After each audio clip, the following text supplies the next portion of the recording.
Bom dia a todos, a graça e a paz de Jesus. Muito obrigado por essa acolhida tão generosa.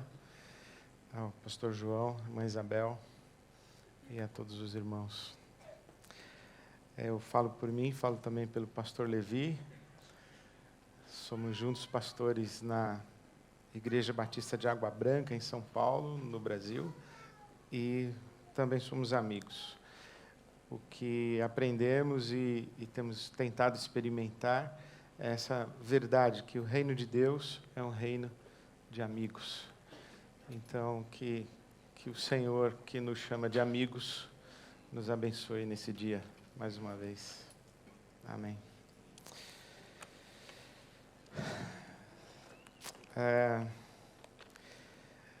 Nossa conversa de hoje pela manhã é sobre quem é o Deus das Escrituras e, especialmente, eu me apego muito à expressão do apóstolo Paulo, quando, escrevendo aos Efésios, ele diz: bendito seja o Deus e Pai de nosso Senhor Jesus Cristo. Nós vivemos um mundo povoado de deuses. Sabemos que existe um só Deus, mas o senso comum trata a realidade espiritual como se fosse uma realidade povoada de muitos deuses. Dentre todos esses muitos deuses que a Bíblia Sagrada chama de ídolos, há o Deus e Pai de nosso Senhor Jesus Cristo. Há esse Deus que Jesus nos ensinou a chamar de Pai, e o Deus que ele, Jesus, invocava como seu Pai. E uma das nossas grandes preocupações e um dos nossos grandes privilégios na nossa peregrinação espiritual é fazer a sintonia fina da nossa percepção de Deus. Deus não pode ser definido, mas ele pode ser percebido. Então, nós precisamos fazer a sintonia fina da percepção de Deus. Alberto Caeiro, que era um pseudônimo para Fernando Pessoa, ele disse: o universo não é uma ideia minha. A minha ideia do universo é que é uma ideia minha. Então, parafraseando Fernando Pessoa, nós temos que dizer: Deus não é uma ideia nossa. Deus é Deus. Mas a ideia que temos de Deus é que é uma ideia nossa. E Jesus, ele vem para nos revelar o Pai. E na sua oração, que chamamos a oração sacerdotal, Jesus presta contas ao Pai, dizendo: eu cumpri a obra que o Senhor me deu para realizar. E quando Jesus vai descrever essa obra, ele diz: eu revelei o teu nome a eles. Então Jesus vem para nos mostrar e nos revelar essa face do Pai. Ele vem para nos dar, no horizonte das nossas possibilidades, a palavra final a respeito do Pai. Tendo Deus outrora falado muitas vezes aos nossos pais, e de muitas maneiras aos nossos pais, pelos profetas, ele nos fala em Jesus. Jesus é a palavra final de revelação do Pai. É em Jesus que nós percebemos o Pai. Esse é o nosso exercício piedoso, esse é o nosso exercício de adoração, esse é o nosso exercício na nossa peregrinação espiritual. A vida eterna é essa, que te conheçam a ti como único Deus. É conhecer esse Pai que Jesus revelou para nós. Esse é o nosso... Talvez seja o grande propósito da nossa vida. é essa experiência do Pai. E do Pai conforme revelado por Jesus. Então, é sobre isso que nós vamos conversar, e eu penso que, de fato, o que podemos fazer é realmente conversar. Porque eu diria que eu não me atreveria a falar quem é Deus, quem é o Deus das Escrituras. Eu só posso dizer como é que eu o percebo. Então, não estamos falando a respeito de Deus, nós estamos falando a respeito das nossas ideias a respeito de Deus. Também não me atrevo a dizer, a Bíblia diz que. Eu só posso dizer, é assim que eu compreendo o que a Bíblia diz. E submeter aos irmãos, para que, diante de Deus, o Espírito de Deus nos guie a toda a verdade. Não é a palavra do pregador, ou do intérprete da Escritura, ou do leitor da Escritura, quem conduz à verdade. É só o Espírito de Deus quem conduz à verdade, quem nos guia à verdade. Então, o que eu posso fazer é submeter as minhas ideias a respeito de Deus. E as minhas ideias a respeito de Deus não são Deus. Deus é. As minhas ideias a respeito de Deus são apenas as minhas ideias a respeito de Deus. E a partir de uma conversa a respeito das nossas ideias a respeito de Deus, o Espírito de Deus nos dá a experiência de Deus. Porque o Espírito testifica com o nosso espírito que somos filhos de Deus. Essa é a minha expectativa e essa é a minha oração nessa manhã. Para iniciar a nossa conversa, então, eu queria oferecer hoje pela manhã um contraponto, ou uma contraposição, ou um conflito de percepções, no sentido da relação com Deus, na religião de Israel e a revelação que Jesus nos traz. Porque na religião de Israel, a primeira experiência que nós temos com Deus é a experiência de temor. Temor a Deus. Temer a Deus. Temor. A palavra-chave da experiência religiosa de Israel é temor. Temor a Deus. Muito embora o Shema, que é a oração fundamental de Israel. Ouve, ó Israel, o Senhor é o único Deus, Yahvé é o único Deus, Yahvé é o único Senhor, ou o Senhor é o único Deus. Amarás o Senhor teu Deus de todo o teu coração, apesar do Shema nos empurrar para uma relação de amor, a experiência fundante de Israel com Deus é temor. Porque Deuteronômio capítulo 6 começa com: estes são os decretos e mandamentos, e esta é a lei. Obedeçam a lei e temam a Deus. E a lei diz o quê? A lei diz que o Senhor é o único Deus. Então, ame a Deus. Mas antes do mandamento de amar a Deus, vem uma advertência de temer a Deus. Por isso é que, na religião de Israel, há um conflito sério no coração dessa nação, que ela não sabe direito se ela ama a Deus ou se ela teme a Deus, mas na sua índole, o que fica para Israel é temer a Deus. É o temor, mais do que o amor. Temor.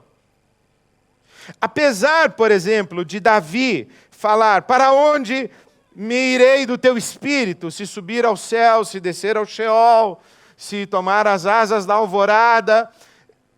Davi está dizendo: eu não posso fugir da tua presença, porque onde eu estiver, até ali, a tua mão me sustentará, a tua destra me susterá. No Salmo 139 ele diz assim. É Salomão quem vai representar melhor a tradição de Israel no Eclesiastes, quando ele diz, olha, estudei tudo, eu vi de tudo, vivi de tudo, experimentei de tudo, e o resumo é, teme a Deus e guarda os seus mandamentos, porque Ele há de trazer a juízo. Tudo e todos. Então, a índole da religião de Israel é temor. Deus em Israel, apesar de Oséias, o profeta, que retrata um Deus que sofre de amor por sua mulher infiel, que é Israel que corre atrás dos seus namorados, dos Baalins, dos ídolos. Israel, essa mulher que se prostitui com os falsos deuses, e Deus sofre de amor, e Oséias é o profeta que encarna esse patos divino, esse sentimento, essa paixão divina. Apesar disso, apesar de Jonas, que prega o juízo contra Nínive, mas sabe, lá no fundo, na interioridade mais profunda de Jonas, Jonas sabe que Deus é cheio de compaixão e que, perdoe-me a expressão, Deus tem coração mole, que Deus ama. Jonas sabe disso, e isso inclusive é o que traz para ele conflito, para ele pregar em Nínive, porque ele quer mesmo a destruição de Nínive. Apesar de Jonas, o que fica para Israel é Jeremias. Deus é o rei das nações, e quem não temerá o seu nome? Por quê? Porque a índole da religião de Israel é temor. Temer a Deus. Reverenciar a Deus. Andar de cabeça baixa na presença de Deus. Andar com reverência na presença de Deus, é temor a Deus. E isso vai se tornar muito característico no farisaísmo dos dias de Jesus. O farisaísmo vai surgir aonde? Surge no exílio.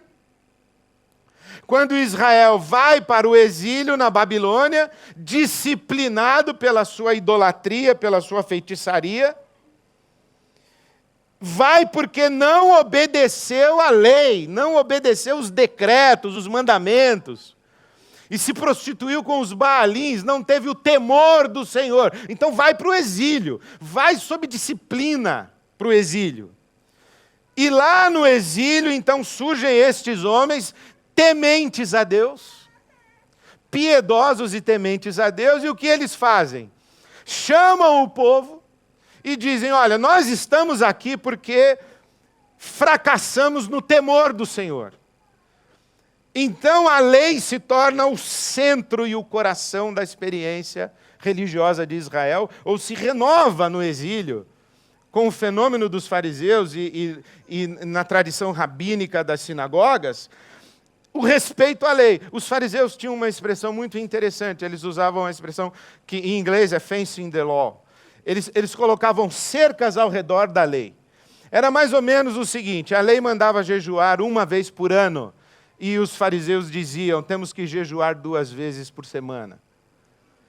Porque a gente manda jejuar 2 vezes por semana, porque mesmo o mais relapso dos judeus vai jejuar pelo menos 1 vez por ano. Então eles esticavam as exigências para que, transgredida a exigência exagerada, ainda que transgredida a exigência exagerada, a lei fosse cumprida. Aqui o que a lei realmente exigia fosse cumprido. Então eles colocavam uma cerca mais longe, para que as pessoas ficassem no mínimo, que era o que exigia a lei. Nos dias de Jesus, essas cercas que estão colocadas mais longe, estas exigências exageradas, acabam se confundindo com a própria lei. Eles perdem o limite do que é lei e do que é exigência exagerada por temor ao Senhor. E os fariseus são exatamente isso, eles são zelosos da lei. Nós tratamos de maneira muito pejorativa os fariseus. Mas eles eram homens preocupados com o temor do Senhor. E quando eles inquiriram Jesus, É você mesmo o Messias? E fizeram perguntas, e fizeram charadas, e fizeram pegadinhas, e ficaram investigando todos os milagres. E Jesus mandava, inclusive, as pessoas que ele curava para que fossem investigadas. Cada vez que surgia um pretenso Messias em Israel, o Sinédrio nomeava uma comissão de investigação, uma comissão sinedrial de inquérito, para saber se o pretenso Messias era mesmo Messias. É por isso que os fariseus vão perguntar e pesquisar se esse cego de nascença, porque nunca na história de Israel havia sido curado um cego de nascença. Então os fariseus vão lá e dizem assim, bom, você é mesmo cego de nascença? Ou você ficou cego depois, por um acidente ou por alguma coisa? Não, é cego de nascença mesmo. Mas é você mesmo ou é um cara parecido com você? Não era seu vizinho, não é um sujeito da região, é você mesmo. Não, sou eu mesmo. Fala com o pai dele, porque eles estão investigando. É o trabalho dos fariseus investigar profundamente o que está acontecendo ao redor de um possível Messias. E por que eles fazem isso? Porque eles são movidos pelo temor do Senhor, eles querem cumprir a lei e acabam se perdendo no temor do Senhor e nesse compromisso exagerado com a lei. Por quê? Porque a índole da religião de Israel é lei e é temor do Senhor. É assim que eles tratam a mulher flagrada em adultério. Apedreja. Tem que apedrejar. A lei mandou apedrejar, então eles levam essa mulher ao possível Messias e diz, e agora, o que o senhor vai fazer? A lei manda apedrejar. Tem que obedecer à lei. Temos que temer a Deus, porque se não cumprirmos a lei, Ele vai nos castigar. E isso é tão forte que chega até ao núcleo dos discípulos de Jesus, porque a grande advertência de Jesus aos seus discípulos é: cuidado com o fermento dos fariseus.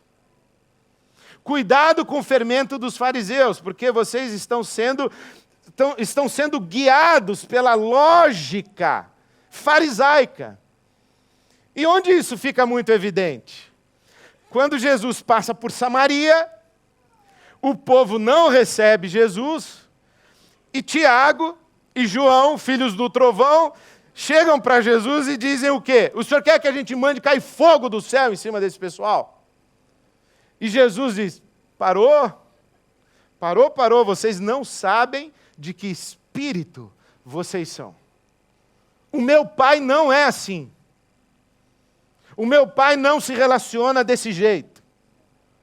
Vocês não discerniram a profundidade da lei. O meu pai não apedreja mulheres. Não era isso que o meu pai pretendia. O meu pai não quer fazer cair fogo do céu. Vocês não entenderam o que está acontecendo. Eu preciso corrigir no coração e no entendimento de vocês as ideias que vocês têm a respeito do meu pai. Então para tudo.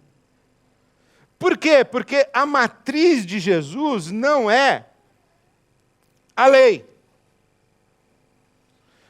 O marco zero do ministério de Jesus não é a lei.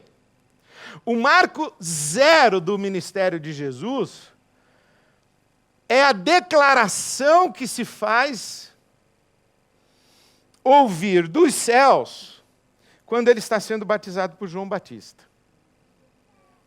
Esse é o meu filho amado em quem eu tenho prazer. A tradução da Bíblia, a mensagem do Eugene Peterson, é extremamente bela e afetiva. Eugene Peterson traduziu dizendo que Deus falou, esse é o meu filho, vírgula, escolhido e marcado com o meu amor, a alegria da minha vida. Esse é o meu filho, escolhido e marcado com o meu amor, pelo meu amor, a alegria da minha vida. Então, o marco zero da experiência de Jesus com o Pai, o marco zero do seu ministério público, é uma declaração de amor. Esse é o meu filho amado. Esse é o meu filho, esse é o filho a quem eu amo. É esse. É claro que existe toda uma reflexão teológica que vai nos levar até Adão. É como se Deus dissesse, olha, não é Adão o meu filho amado. Esse aqui é o meu filho amado. Adão é sombra de um ser humano. Adão é sombra. A distância entre Adão e Jesus é a distância de um boneco de pano para um ser humano de verdade. É isso.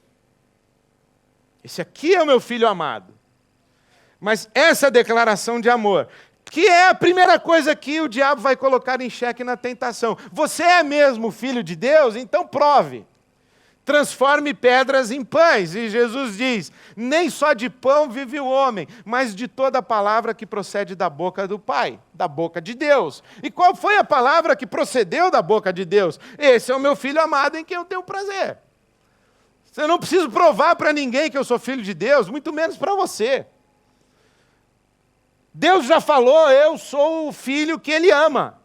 E Ele falou isso antes de que eu fizesse qualquer coisa. É pré-performance. Jesus não havia feito absolutamente nada senão ser filho de Deus. Nós não precisamos fazer nada para Deus dizer, você é o meu filho amado, você é a minha filha amada. É uma declaração de amor. O discipulado de Jesus é uma resposta nossa a esse amor. Esse é o discipulado. Por quê? Porque Jesus é um ato do amor de Deus. Deus amou o mundo de tal maneira que deu seu Filho, para que todo aquele que nele crê não pereça, mas tenha a vida eterna. Deus amou e deu. E o Paulo apóstolo vai dizer em Romanos 5, que Deus prova o seu amor para conosco em que Cristo morreu por nós, sendo nós ainda pecadores. Então, Cristo é um ato do amor de Deus. Jesus é um ato do amor de Deus. E o discipulado, o que é? É uma resposta ao amor. Isso é muito evidente quando Jesus está na casa de Simão e vem uma mulher e honra Jesus, unge Jesus, se derrama aos pés de Jesus e recebe críticas. E Jesus diz assim, por que vocês estão criticando essa mulher pela sua devoção extravagante para comigo? E Jesus conta uma parábola dos devedores e conclui dizendo, a quem muito é perdoado, muito ama. Aquele que recebeu muito perdão, e aqui, evidentemente, nós tropeçamos nos limites da linguagem, porque não tem muito perdão e pouco perdão. O que tem é profundidade da experiência do perdão, não é muito perdão e mais perdão ou menos perdão. A profundidade da experiência do perdão dá nisso aí, Simão. A profundidade da experiência do amor do meu Pai dá nisso. Dá essa entrega extravagante. Porque se você não sabe, só obedece a minha lei aquele que me ama. E aquele que me ama vai obedecer a minha lei. Não porque tem temor, é porque me ama. E por que é que me ama? Porque está respondendo ao amor. Porque nós o amamos porque Deus nos amou primeiro. Então Jesus é um ato do amor de Deus e o discipulado é uma resposta ao amor de Deus.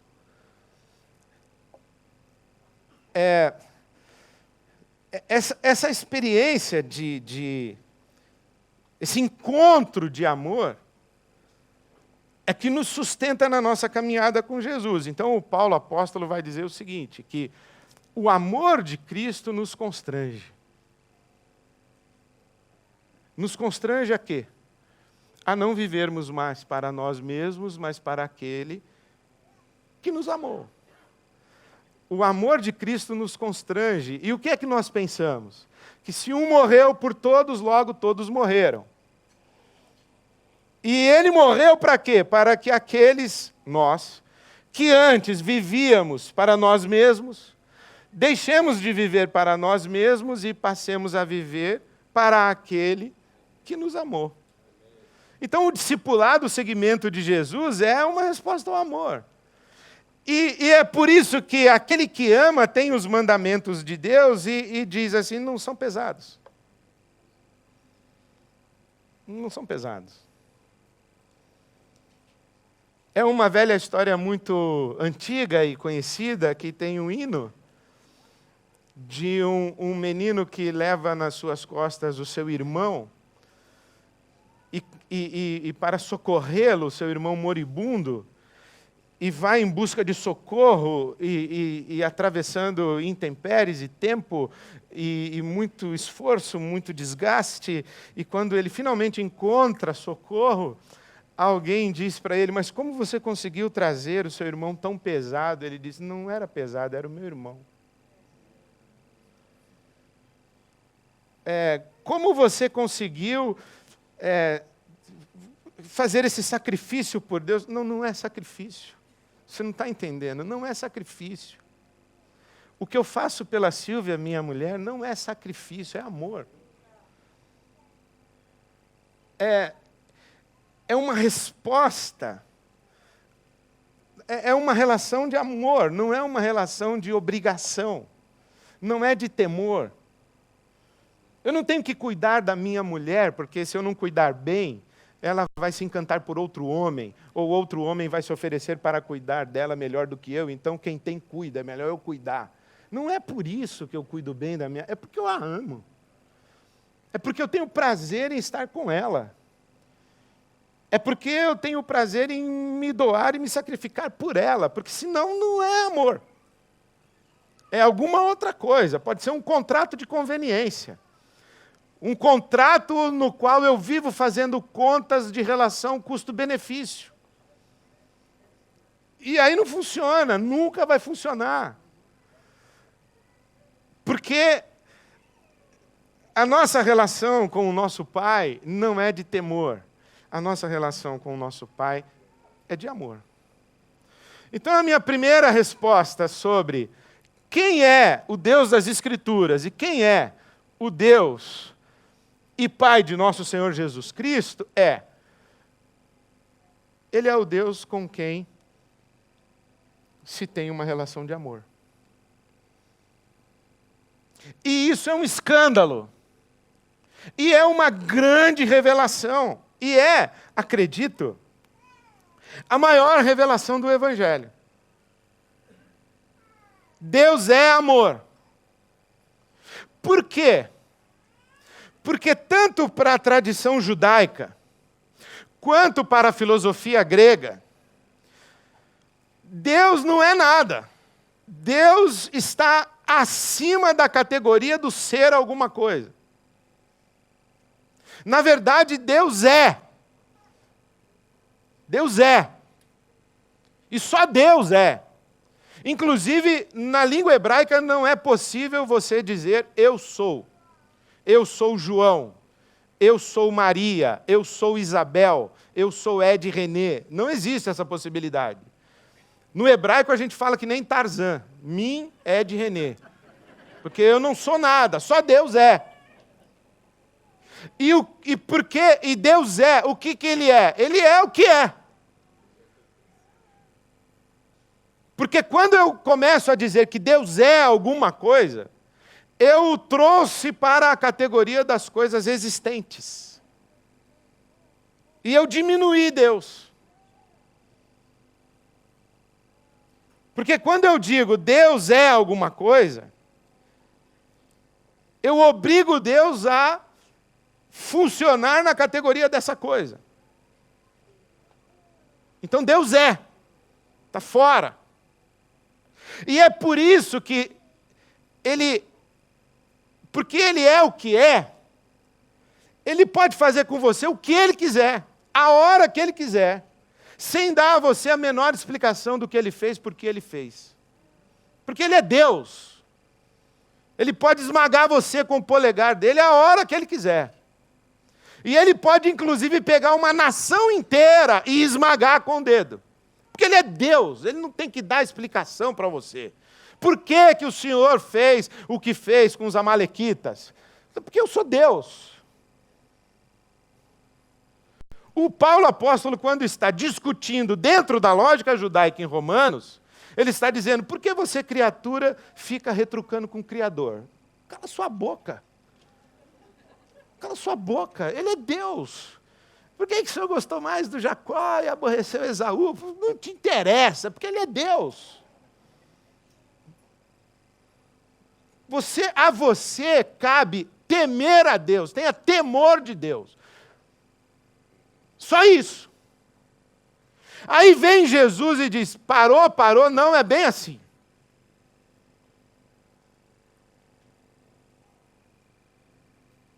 Aí é escandaloso. Aí é muito escandaloso. Por quê? Porque o Evangelho vai dizer que Deus é amor. E quando a gente diz que Deus é amor, a gente tem que explicar como é que um Deus que é amor pratica um genocídio. Então, os judeus não têm esse problema. Deus é Deus, você teme a Deus e Ele faz o que Ele quiser, com quem Ele quiser, a hora que Ele quiser. Mas quando a gente fala assim, não, Deus é amor, então por que teve o holocausto? Deus é amor, então por que Ele matou uma nação inteira? Deus é amor, então por que sofre o inocente? Veja que impressionante é a resposta dentro da tradição judaica. Jó é o inocente que sofre. Por que sofre? Aí fica a discussão dos amigos, fica o Jó querendo saber por que ele está sofrendo, querendo explicação de Deus, e Deus, inclusive, se presta ao papel de dar explicação para Jó. Mas não é que ele vai explicar. Deus tem um jeito dele, ele conversa fazendo pergunta. Né? E aí os capítulos 38 e 39 de Jó, são 68 perguntas que Deus faz para Jó, e Jó não acerta nenhuma. Jó naquele dia ganhou medalha de ouro no campeonato de não sei. Campeão, Jó, não acertou nenhuma. O que é a resposta do livro de Jó? A resposta do livro de Jó é, meu amigo, fica na sua e não faz pergunta, porque você não entende nada, você não entende nada de nada, não entende nada de Deus, não entende nada do universo, não entende nada de nada. Então você já se dê por satisfeito que Deus veio aí fazer pergunta para você. E fique feliz que antes você ouvia falar, agora seus olhos viram. Então se ajoelha e se curva diante de Deus e para de fazer pergunta. Essa é a resposta do livro de Jó.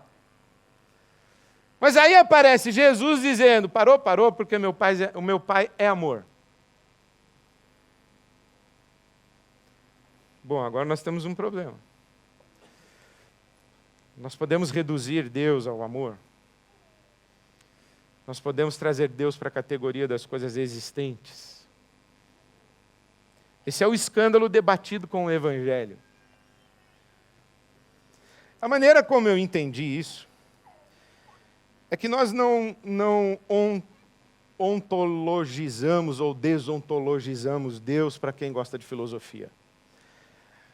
É que amor é a maneira como Deus escolheu se relacionar com a sua criação. Porque quem é o Deus que Jesus nos revela como Pai? É aquele com quem temos uma relação de amor. E para terminar, eu penso que poucas expressões da palavra de Deus, e especialmente das parábolas de Jesus, nos levam a esse limite quanto à parábola do filho pródigo. novamente, eu sei da profundidade teológica que está ali. O irmão mais velho, a religião de Israel, o contexto, Deus dizendo que Israel não foi buscar a ovelha. E isso é muito interessante, porque quando Jesus diz assim, quem de vocês, tendo 99 ovelhas no aprisco, não buscaria a ovelha perdida? Qualquer bom pastor, entre aspas, em Israel diria, nenhum de nós. Todos nós cuidaríamos das 99 e deixaríamos a perdida lá. A perdida já está perdida. Eu não posso abandonar 99 à mercê do lobo para correr atrás de uma só. Aí Jesus diz assim, pois é, por isso que vocês são Israel e não conhecem o meu Pai, porque o meu Pai iria atrás da única. Vocês não vão, mas meu Pai iria. Quem de vocês procuraria uma moedinha? Não, ninguém. Meu Pai procuraria. E aí é nesse contexto que vem a parábola do filho pródigo. E a parábola do filho pródigo é que nos coloca diante desse dilema de alguém que se relaciona na categoria do temor e da lei e alguém que se relaciona na categoria do amor e da liberdade. E parece que esse é o grande dilema que nós estamos enfrentando na sociedade contemporânea. Os fundamentalistas religiosos, eles querem impor sobre nós uma experiência de Deus baseada no temor e na lei. O Evangelho de Jesus é uma experiência de Deus baseada no amor e na liberdade. Eu vou repetir.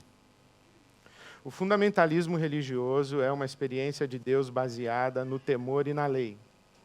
Obedeça, porque senão você vai se dar mal. Obedeça, porque se você obedecer, você vai se dar bem. Isso é Israel. Isso é Deuteronômio 28.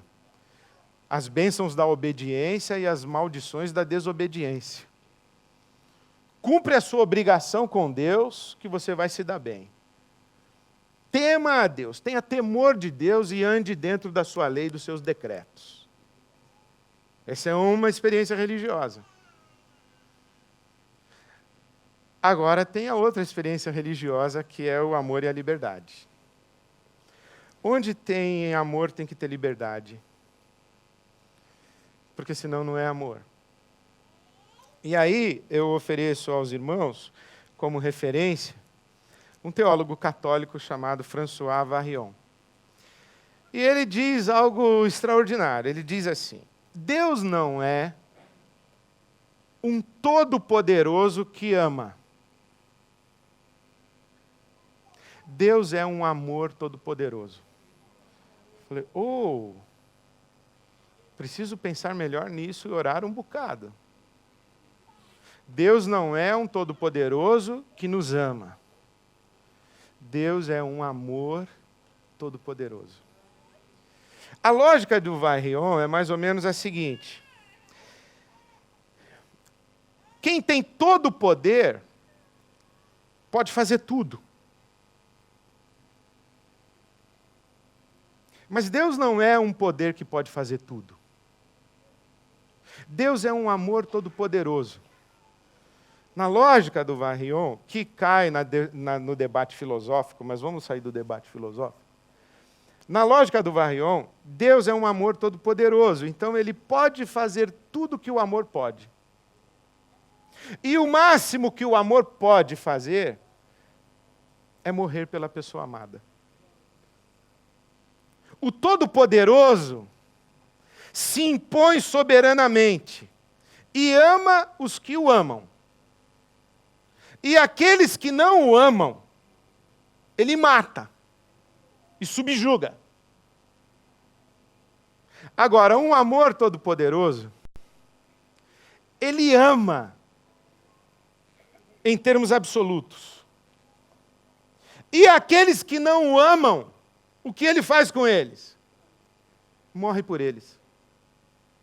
Morre por eles. Se dá por eles.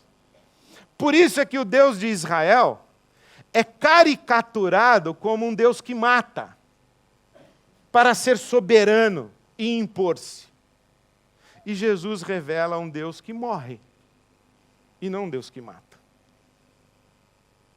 Mas eu digo caricaturado. Essa discussão, se o Deus do Velho Testamento é o mesmo do Novo Testamento, é de superficialidade na leitura da tradição de Israel. É pegar a religião de Israel, que deturpa a revelação e se fundamenta no temor, e não consegue ler que o Senhor é bom e a sua benignidade dura para sempre. Que não consegue ler que Deus visita a maldade dos pais nos filhos até a 4ª geração, mas abençoa 1000 gerações. Não consegue ver que a sua ira dura só um momento, no entanto, o seu favor permanece a vida inteira. Não conseguiram ver isso.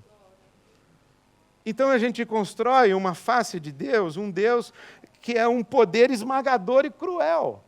Quando, na verdade, Deus é um amor todo-poderoso, que tudo quanto faz é morrer de amor. E nos dá liberdade para respondermos a esse amor. Isso é que é maravilhoso. Quando o filho diz, eu quero ir embora, eu quero a minha parte da herança, na verdade ele está dizendo, papai, é o seguinte, eu gostaria mesmo que o senhor já tivesse morto para eu pegar a minha herança. Mas como o senhor está demorando a morrer, e eu não estou podendo viver do jeito que eu quero, porque aqui o senhor está vivo ainda, e não vai liberar, não tem jeito do senhor me dar parte da herança, o senhor vivo mesmo, para eu poder ir embora. E aí o pai diz, meu filho, você está achando que eu atrapalho a sua felicidade, que eu atrapalho a sua vida? Você está infeliz aqui em casa? Se é por isso, toma, pode ir. E aí o menino vai. O menino vai. E volta. E quando volta, fica. Porque agora ele não fica porque é obrigado a ficar. Ele fica porque responde ao amor do pai que o deixou ir. O filho mais velho não, ele fica porque ele acha que ele é obrigado a ficar. Ele é a lei e o temor. O filho mais novo não. Ele tem uma outra experiência com Deus. E eu não quero, pelo amor de Deus, diminuir a parábola de Jesus que já está posta, mas para você contar para sua netinha o amor de Deus, e para o seu netinho explicar, conta a história do rei, do príncipe e da princesa. O rei tomou um reino e pegou a princesa do outro reino e trouxe para o seu palácio. Mas a trouxe à força. E ele ficou encantado com a princesa. E o rei queria possuir aquela princesa a toda força. Mas ele olhava nos olhos da princesa e não via amor. E o rei fez tudo que podia, mas não conseguia receber uma resposta de amor. Um dia o rei falou para a princesa, o que eu posso fazer para você me amar? E a princesa disse assim, me deixar ir embora. A única coisa que o senhor pode fazer é me deixar embora. O rei disse para ela, mas se eu deixar você embora, se eu der liberdade para você ir, pode ser que você não volte e eu vou perder você. Não, o senhor não entendeu. O senhor não me tem. Nunca me teve. A única possibilidade de o senhor me ter algum dia é o senhor me dar a liberdade de ir. Para que, se eu voltar, eu esteja aqui porque quero estar. E não porque eu sou obrigada a estar. Eu penso que essa é uma tradução contemporânea, empobrecida, da parábola do filho pródigo e de toda a história, desde Adão. Se Deus impõe o seu poder, ele escraviza e nos mantém cativos a ele, em temor. O nome desse Deus é Diabo. O Deus e Pai de nosso Senhor Jesus Cristo é aquele com quem temos uma relação de amor. É aquele com quem aquele diante de quem a gente se ajoelha e diz: Pai, eu sei que eu não entendi o seu amor. E eu estou de volta. E agora eu quero estar de volta. Agora eu estou respondendo ao seu amor. E eu sei que aqui é o meu lugar. E o Pai vai abraçar você, colocar uma sandália nos seus pés, um anel no seu dedo e colocar a melhor roupa que tiver no armário sobre você. E vai dizer: você é minha filha amada, marcada e escolhida pelo meu amor, alegria da minha vida. E eu agora me alegro mais ainda, porque eu sou isso para você também. Eu sou a alegria da sua vida. Eu não sou o temor da sua vida. É você voltar para casa e ouvir Deus dizer: você é o meu filho amado. Você é a alegria da minha vida. E eu me alegro muito de ser isso para você. De ser a alegria da sua vida e não o temor da sua vida. Porque o Deus e Pai de nosso Senhor Jesus Cristo é aquele Deus, o nosso Pai, com quem nós temos uma relação de amor. Amém.